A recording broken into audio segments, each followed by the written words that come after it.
Hello there, people of the internet. We are once again looking at a acquisition of mine. This right here is an 1847 Colt Walker. I believe that this one is made by Uberti, or however that's pronounced. Let me see if I can find a manufacturer on this. Nope. I doth not see one, but I'm fairly certain that this right here is made by Uberti, especially considering where the markings on the barrel are. I've been wanting to add a Colt Walker to my collection for a very long time. On top of that, I've been wanting to add a Richard Mason conversion, or at least I believe this is a Richard Mason conversion. Basically, they're going to be exactly the same as, well, not exactly the same, but extremely similar to all of the other drop-in conversions for these pistols. We'll talk more about that here in a second. I'm just going to call this one a Richard Mason conversion because that is going to be the most popular, most common version of this style of conversion from a cap and ball revolver. I've been wanting a Richard Mason conversion, I've been wanting a Colt Walker, and I've been wanting a 45 long Colt revolver for a very long time.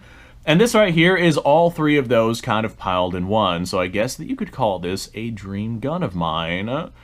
So I was just kind of browsing the internet, seeing what I could find. I was trying to find a 45 Colt revolver, and I come across this thing, and I'm like, okay, yep, that's mine. I'm taking that home. This is a massive revolver, and the size of it doesn't really come up on camera all that well. So I'm going to try and show off how large it is here. So this is the revolver, and yeah, it looks big on camera, but look at this. This is a 45 ACP 1911, right? If I take this and I set it next to the Colt Walker, the full size of the 1911 is about the length of just the barrel on this Colt. Like, that is, it's an insanely large gun, and I hope that helps people really appreciate just how large this thing is. Like, it would take two full-size 1911s to make up the length of this handgun, which is completely wild. It's a ludicrously large gun. So a little bit of history behind this gun. Colt had the Patterson revolver, didn't really work out for him, made him go bankrupt, but it caught the eye of essentially the Texas Rangers. They wanted a larger, more powerful handgun, so Colt was like, alright, bet, we'll go ahead and we will make that, and so came the Colt Walker. This dug Colt out of his financial situation, and it actually got him a really successful reputation.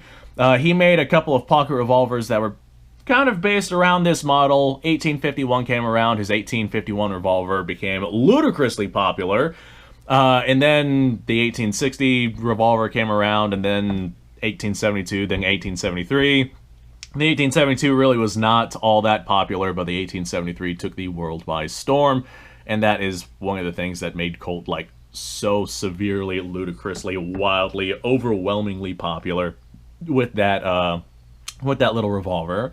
So this is kind of the revolver that started it all. Technically not, because the Patterson, I guess, was, but this is kind of the revolver that started it all. Of course, this right here would have been a percussion cap black powder gun, but this particular one has been essentially changed for cartridges with a Richard Mason conversion. Now, how these Richard Mason conversions work, it's quite simple, quite easy. There's a couple of different ways that you can do it. I'll cover what was probably done back then whenever these were extremely popular, and what was probably done with this particular one. So, back whenever these were being done, probably in the early 1870s or so, whenever this style of firearm was becoming more and more popular, and cartridges were becoming more and more popular, what was done a lot of times is, oh, I don't know, whatever gunsmith or blacksmith or whoever was doing the conversion, they would take that cap and ball cylinder, they would simply cut essentially the rear end off, with, of course, leaving the teeth there. In that slot that would be opened up, they would slide in this plate in the rear that had a loading gate in it and a firing pin up here for the hammer to hit. This way you could load cartridges versus having to load black powder cap and ball.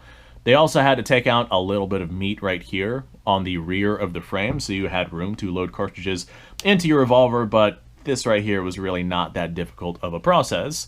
So, long story short, cut off the rear of the cylinder, get rid of the percussion cap nipples and all that section there, add in this little plate, adding a firing pin and a loading gate, and you have a means to be able to use cartridges versus being forced to use percussion cap stuff.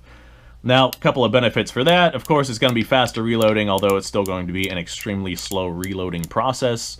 Definitely not something that you would want to do in the middle of a fight, but it is going to be a much better option than trying to use percussion cap systems. Like, this area was definitely becoming the way of the future.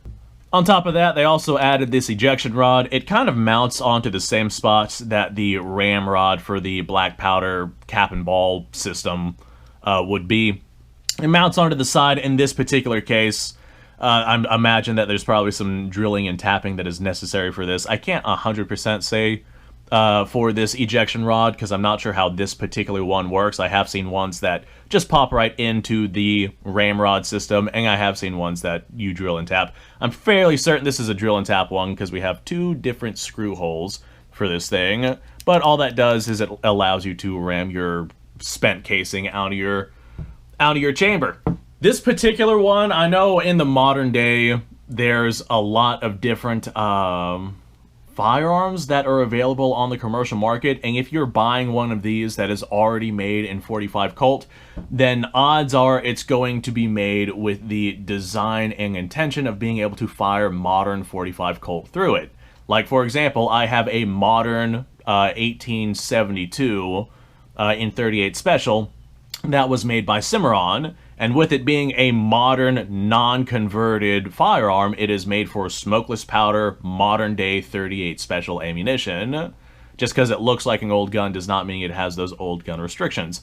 Versus something like this right here, this is clearly a conversion from an already existing black powder black powder 1847 Walker.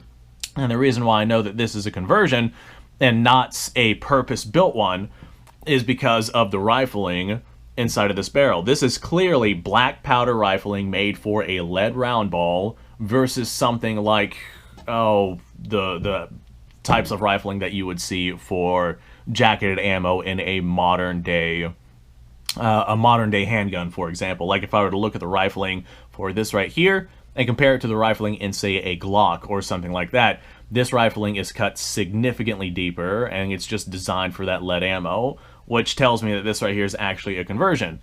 Now, I doubt that this cylinder is original to this handgun. I'm sure that this cylinder was bought with the Richard Mason conversion versus cutting down the old cylinder, and I'm positive that this right here will be able to handle smokeless powder.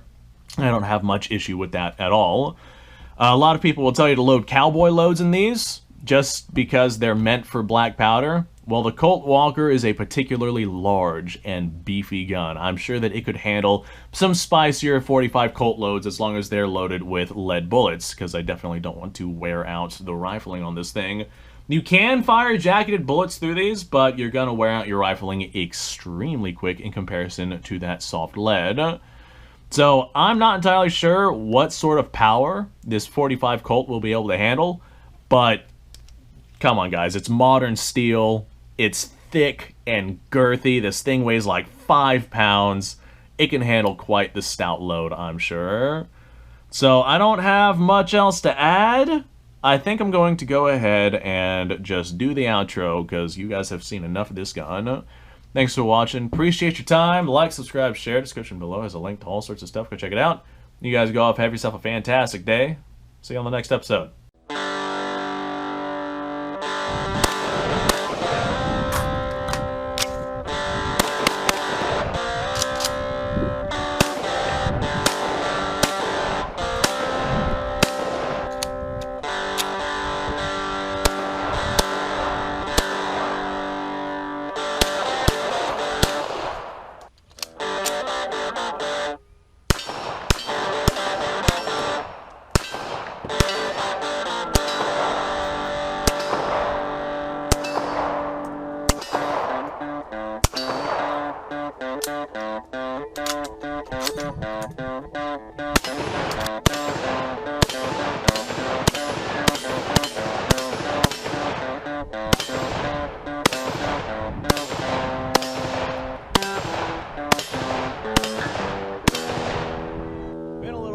since I've done this.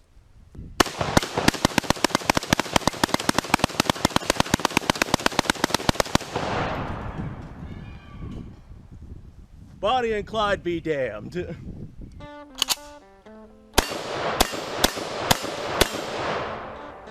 Poor man's Garen.